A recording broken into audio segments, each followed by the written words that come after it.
अस्सलाम वालेकुम।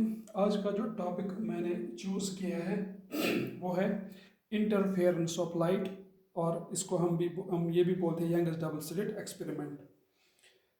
Interference of light और यंगस डबल स्लिट एक्सपेरिमेंट को पढ़ने से पहले इसका बैकग्राउंड भी पता होना चाहिए कि इसमें क्या क्या हमें ज़रूरत पड़ेगी। ऑलरेडी आपने पढ़ा होगा रिफ्रैक्शन, लेंस के बारे में, और भी बहुत सारी चीज़ें हैं जो आपने पढ़े होंगे। तो पहले हम थोड़ा ओवरव्यू देते हैं रिफ्रैक्शन के बारे में। रिफ्रैक्शन क्या चीज़ है? रिफ्रैक्शन क्या है? रिफ्रैक्शन है simply bending of light when light travels from one medium to another medium. ये सिंपली बेंडिंग ऑफ लाइट है। वो कैसे बेंडिंग ऑफ लाइट कैसे हो जाती है? हमारे पास डिफरेंट मीडियम्स होते हैं, जैसे रेयर मीडियम होता है जिसकी रिफ्रैक्ट इंडेक्स बहुत कम होती है। डेंसर मीडियम है जिसका रिफ्रैक्ट इंडेक्स ज़्यादा होता है as compare to rare medium, जैसे गिलास और वाटर। गिलास का एक रिफ्रैक्ट इंडेक्स है, वाटर का एक रिफ्रैक्ट इंडेक्स है। एयर एंड गिलास, एयर का एक रिफ्रैक्ट इंडेक्स है और वाटर का, गिलास का एक रिफ्रैक्ट इंडेक्स है। चलो बस हम देखेंगे। जब लाइट आती है रेयर टू डेंसर मीडियम, दो जो लाइट होती है वो बेंड होती है अवे फ्रॉम द नॉर्मल, ये नॉर्मल। और जब यही light denser to rare medium आ जाए तो ये बेंड होती है टुवर्ड्स द नॉर्मल। ये बस रिफ्रैक्शन की बात है। और इसके अलावा और एक चीज़ है लेंस। लेंस क्या है? Transparent medium bond of two reflective surface at least one of which is curved. ये लेंस की रिप्रेजेंटेशन है, कन्वेक्स लेंस की रिप्रेजेंटेशन है। अब जो हमारा मेन टॉपिक है आज वो है इंटरफेरेंस ऑफ लाइट और यंगस डबल स्लिट एक्सपेरिमेंट। मैंने ये टॉपिक चूज इसलिए किया क्योंकि इस वाले टॉपिक्स में हर साल क्वेश्चंस आते हैं और ये इतना टफ भी नहीं है कि हम इसको याद नहीं रख सकते हैं। चाहे ट्वेल्थ का एग्ज़ाम हो या एंट्रेंस का एग्ज़ाम हो, ट्वेल्थ में ये आता है 8 मार्क्स वाला क्वेश्चन, या 4 या 5 मार्क्स वाला क्वेश्चन। तो इसके बारे में अब आज हम देखेंगे। ये बहुत बड़ा टॉपिक है, आज हम इसका आधा करेंगे, तो नेक्स्ट लेक्चर में इंशाल्लाह मैं कोशिश करूँगा इसका आधा करने की। आज हम पहले पढ़ेंगे इंटरफेरेंस ऑफ लाइट में हम क्या क्या इस्तेमाल करते हैं। पहला चीज़ जो हमें यहाँ पे इस्तेमाल होता है वो है सोर्स ऑफ लाइट। पहले मैं आपको बताऊंगा सोर्स लाइट एक होता है मोनोक्रोमेटिक सोर्स और होता है dichromatic source of light. Actually monochromatic क्या होता है? इसमें एक कलर होता है, one colour. Dichromatic two colours. इस तरह से इसमें बहुत सारे सोर्स ऑफ लाइट होते हैं जिसमें एक कलर होता है, दो कलर होते हैं, तीन कलर होते हैं, चार कलर होते हैं। Mostly we use here monochromatic light source. आगे बढ़ने से पहले हम देखेंगे कि इंटरफेरेंस में किस चीज़ की ज़्यादा ज़रूरत पड़ती है। पहले जो है वो है coherent source. Coherent source of light, monochrome जो इंटरफेरेंस है इसमें हम इस्तेमाल करते हैं। कोहेरेंट क्या चीज़ है? कोहेरेंट सोर्स ऑफ लाइट है two source of light are said to be coherent if they produce the light of same frequency and of same phase.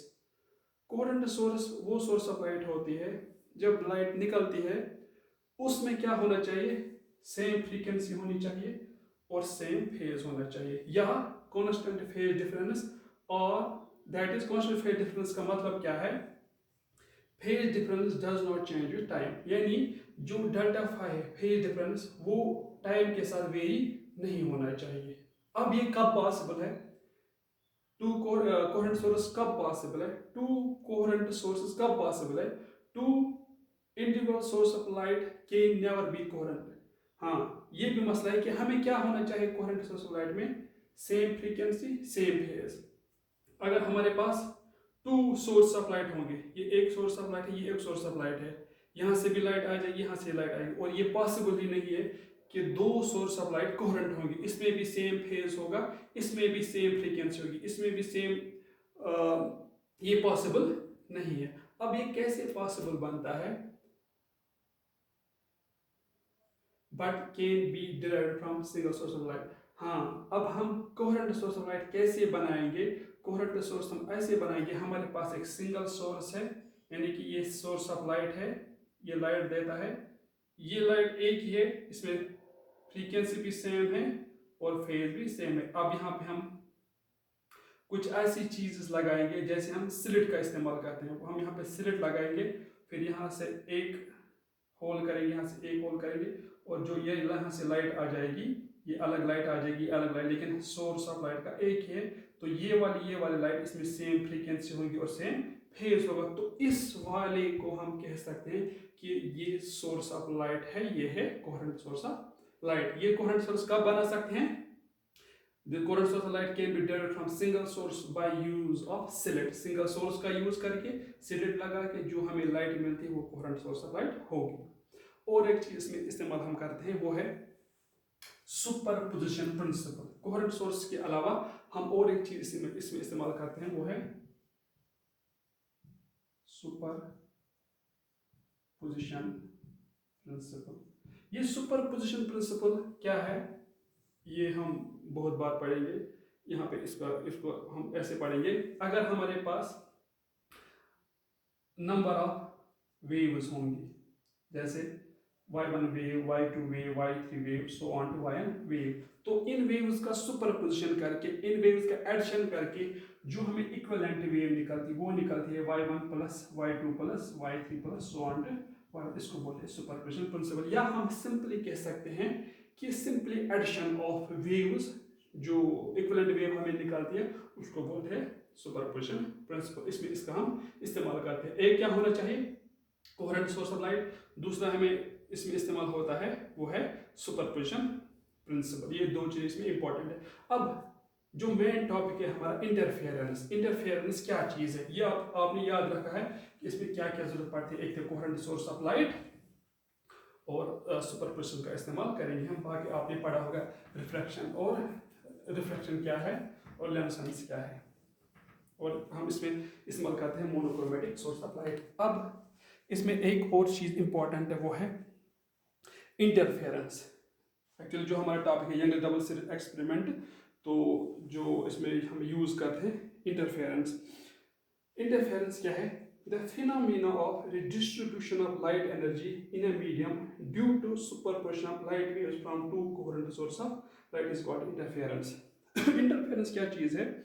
इसमें क्या है, इसमें हम इस्तेमाल करते हैं कोहेरेंट सोर्स ऑफ लाइट, वहां से डिफरेंट वेव्स निकालती हैं, उनको रिडिस्ट्रीब्यूट करके एक दूसरे के साथ मिला के जो हमें मिलता है वो इसको बोलते हैं इंटरफेरेंस। या रिडिस्ट्रीब्यूशन ऑफ लाइट एनर्जी जो कहाँ से निकलते हैं to coherent source of light, उसको सुपरपोजिशन करके जो प्रोसेस होते हैं उसको बोलते हैं इंटरफेरेंस। लेकिन इंटरफेरेंस में यही सिंपल नहीं है, इंटरफेरेंस में और सारी चीजें भी है। क्या? At certain place interference of light is maximum. कुछ ऐसी जगह है जहाँ पे इंटरफेरेंस का वैल्यू बहुत ज्यादा आता है, और कुछ ऐसी जगह है जहाँ पे इंटरफेरेंस का वैल्यू बहुत कम आता है, मिनिमम आता है। अब जहाँ पे इंटरफेरेंस का वैल्यू मैक्सिमम आता है उसको बोलते हैं कंस्ट्रक्टिव इंटरफेरेंस, और जहाँ पे इंटरफेरेंस का वैल्यू कम आता है, मिनिमम आता है, उसको बोलते हैं डिस्ट्रक्टिव इंटरफेरेंस। अब ये तो इंटरफेरेंस की डेफिनेशन हुई। अब इंटरफेरेंस में सबसे इंपॉर्टेंट चीज क्या है कि हमें करना है कंस्ट्रक्टिव इंटरफेरेंस और डिस्ट्रक्टिव इंटरफेरेंस। इसको हम कैसे कंस्ट्रक्ट करेंगे? ये तो बस डेफिनेशन थी। एनालिटिकली हम इसको कैसे कंस्ट्रक्ट करेंगे? So for this Young double slit experiment, और we can say interference of light,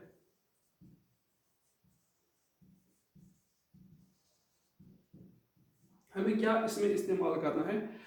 ये तो बस इसकी डेफिनेशन थी। अब एनालिटिकल ट्रीटमेंट क्या है?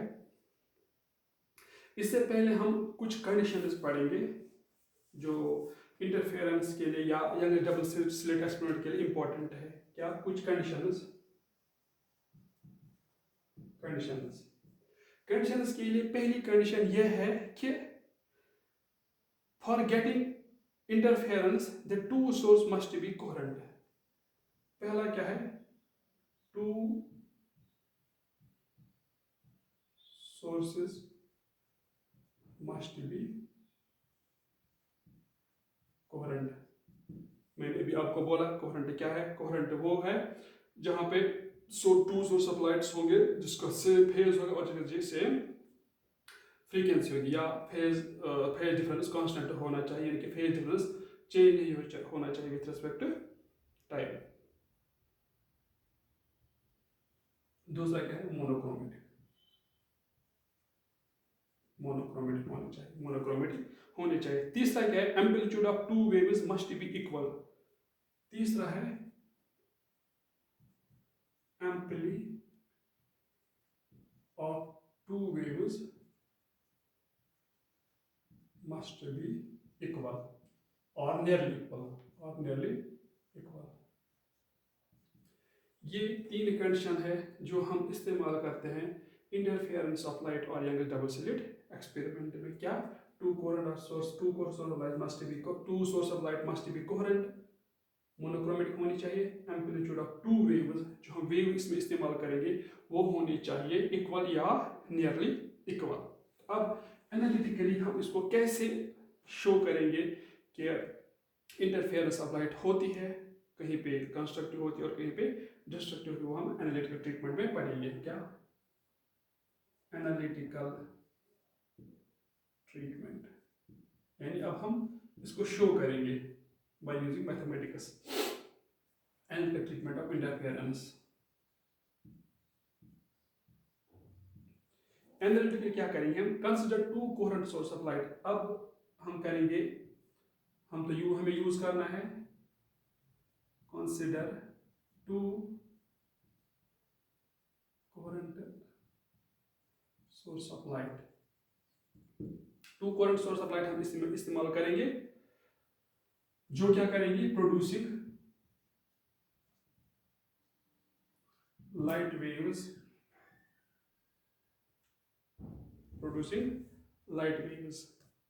As two coherent source of light इस्तेमाल करते हैं, वो प्रोड्यूस करते हैं लाइट वेव्स। कौन कौन सी वेव प्रोड्यूस करते हैं, वेव y1, इसका वैल्यू है a sin of omega t, wave y2 a sin of omega t plus 5। To coherent source of light use हम करेंगे, वो प्रोड्यूस करते हैं light waves, wave y1 wave y2 a sin of omega t, y2 a sin of omega t plus 5। अब ये 5 क्या है, ये 5 है phase difference between wave y1 and y2, phase difference between y1 and y2, यानी यही हमें differentiate करते हैं कि ये वेव अलग है, ये वेव अलग है। अब क्या करेंगे हम, मैंने और एक चीज आपको पहले ही बोला कि हम यहाँ पे यूज करेंगे superposition principle. Using superposition principle which implies net wave y is equal to y1 plus y2। y1 तो पता ही है, a sin of omega t plus y2 क्या है, a sin of omega t plus 5। ये है y, ये हमें y निकला। अब इसके बाद हम क्या करेंगे, इसके बाद हम एक फार्मूला इस्तेमाल करेंगे। कौन सी formula, y is equal to a sin of omega t plus 5। हमें पता है एक फार्मूला यहाँ पे हम इस्तेमाल करेंगे, sin of a plus b किसके बराबर होता है, sin a cos b, sin a cos b plus cos a sin b। ये हम यहाँ पे यूज करेंगे इस वाले में। सो a sin of omega t plus a को ऐसे ही बाहर निकालेंगे। सो यहाँ पे हम अलग अलग एम्पलीट्यूड लगाने हैं, amplitude a amplitude b sin of omega t cos of 5 plus cos of omega t sin of 5। तो यहाँ से हमें ये निकला। अब इसके बाद क्या करेंगे, हम थोड़ा रिडिस्ट्रीब्यूट करेंगे डिस्ट्रीब्यूट करने के बाद क्या हमें निकलेगा, जो y है a sin of omega t plus इसको इसके साथ मल्टीप्लाई, इसको इसके साथ मल्टीप्लाई, यानी b sin of omega t cos of phi plus b cos of omega t sin of phi। यहाँ पे क्या करेंगे हम, sin ऑफ ओमेगा t को बाहर निकालेंगे, a तो ऐसे ही sin of omega t common है, sin of omega t a plus b cos of phi plus b cos of omega t sin of phi। अब यहाँ क्या करेंगे हम, लेट क्या करेंगे हम, a plus b cos of phi को हम इक्वल करेंगे r cos ऑफ थीटा के, और इस वाले में b sin ऑफ phi को रखेंगे हम बराबर r sin ऑफ थीटा के। फर्स्ट इक्वेशन, सेकंड इक्वेशन, यहाँ से ये निकाला, यहाँ से ये और ये निकाला, तो इसको ऐसे रखेंगे, तो हमें क्या निकलेगा, यहाँ तक आप याद रखोगे। एनालिटिकल ट्रीटमेंट क्या है, two coherent source of light y1 and y2, a sin of omega t, b sin of omega t plus phi, a है एम्पलीट्यूड, b है एम्पलीट्यूड वेव 1 का, वेव 2 का, using superposition principle, y is equal to y1 plus y2, y is equal to a sin of omega t plus b sin of omega t plus phi। फिर उनको add करके formula लगा के यहाँ पे हमने क्या किया, a plus B cos of phi को और cos ऑफ थीटा बराबर b sin ऑफ phi को और sin ऑफ थीटा बराबर। बस आपको ये इक्वेशन फर्स्ट और इक्वेशन सेकंड याद रखना। अब इसके बाद क्या करेंगे हम, ऊपर मैं मिटाता हूँ, आप ये नोट करो।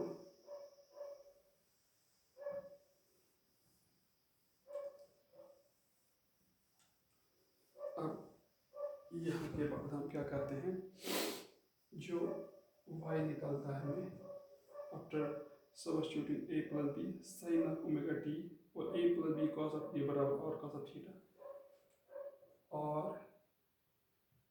Sign of omega t cos of theta plus b cos of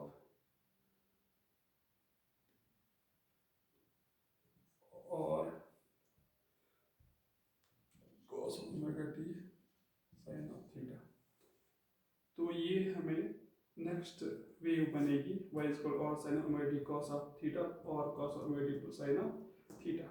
ये भी एक फार्मूला बन जाती है, हमें क्या फार्मूला बन जाती है, which implies y is equal, ये एक्चुअली रिजल्टेंट बनता है r को कॉमन निकाल के और sine omega t cos of theta cos omega t sine of theta. ये हमें फिर से वही बनी है जो अभी हमने फार्मूला लगाई है, sine of omega t plus theta. ये हमें रिजल्टेंट मिला है।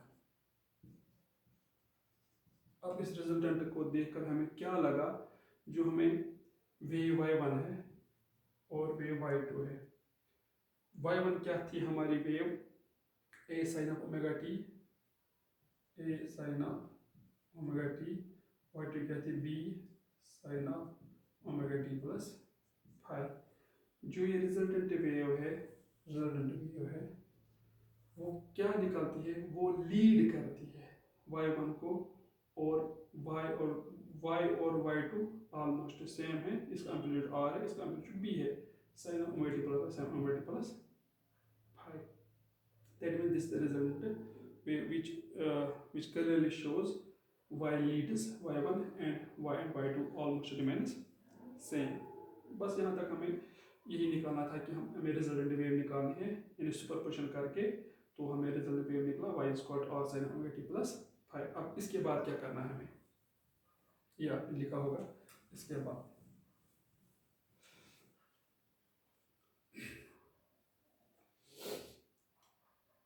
कभी कभी इस पे भी डायरेक्ट क्वेश्चन आता है, जो हमें रिजल्टेंट वेव है ऑफ टू वेव्स, तो हमें वो ये निकालती है, कभी एंगल भी दिया होता है, फेज में दिया होता है, तो वाई निकालना होता है। इसके बाद हमें दूसरा एक चीज़ निकालना है, उसको बोलते हैं amplitude of resultant wave. Amplitude of resultant wave. अब हम कैसे निकालेंगे एम्पलीट्यूड ऑफ रिजल्टेंट वेव? हमारे पास ऑलरेडी दो वेव्स है जो ऑलरेडी हमने इक्वेशन फर्स्ट और इक्वेशन सेकंड रखी है। क्या? r cos of theta is equal to a plus b cos of phi, equation first. Equation second क्या थी हमारी? r sin of theta is equal to b sin of phi, a plus b sin of phi, equation second है हमारी। अब equation amplitude कैसे निकालेंगे हम? Equation first और इक्वेशन सेकंड को क्या करेंगे हम? इनको हम स्क्वायरिंग करेंगे और एडिंग करेंगे, मतलब adding and squaring equation first and second. कैसे? a plus b cos of phi का whole square plus b square sine square phi is equal to r को कॉमन निकाल के r square sine square theta plus cos square theta. we know sin square a plus cos square b is cos square is always equal to 1, तो sin square theta plus cos square theta वो 1 के बराबर आता है, तो यहाँ पे आ जाएगा r स्क्वायर। अब इसको थोड़ा हम इलाबोरेट करेंगे, a square plus b square cos of phi square plus twice ab cos of phi plus b square sin square phi। अब और स्क्वायर क्या निकलेगा? a square b square common cos square phi sin square phi 1 के बराबर plus 2ab cos of phi। ये हमें निकला resultant amplitude या resultant amplitude of resultant wave. ये है एम्पलीट्यूड ऑफ रिजल्टेंट वेव, और is equal to under root of a square plus b square plus 2ab cos of phi। कभी कभी इस पे भी क्वेश्चन आता है, एम्पलीट्यूड दिया होता है a और b, एंगल भी दिया होता है, हमें रिजल्टेंट एम्पलीट्यूड निकालना होता है। ये दो चीज़ें हैं इंटरफेरेंस में, एक तो हमें रिजल्टेंट वेव निकाली, जरूरी है रिजल्टेंट एम्पलीट्यूड।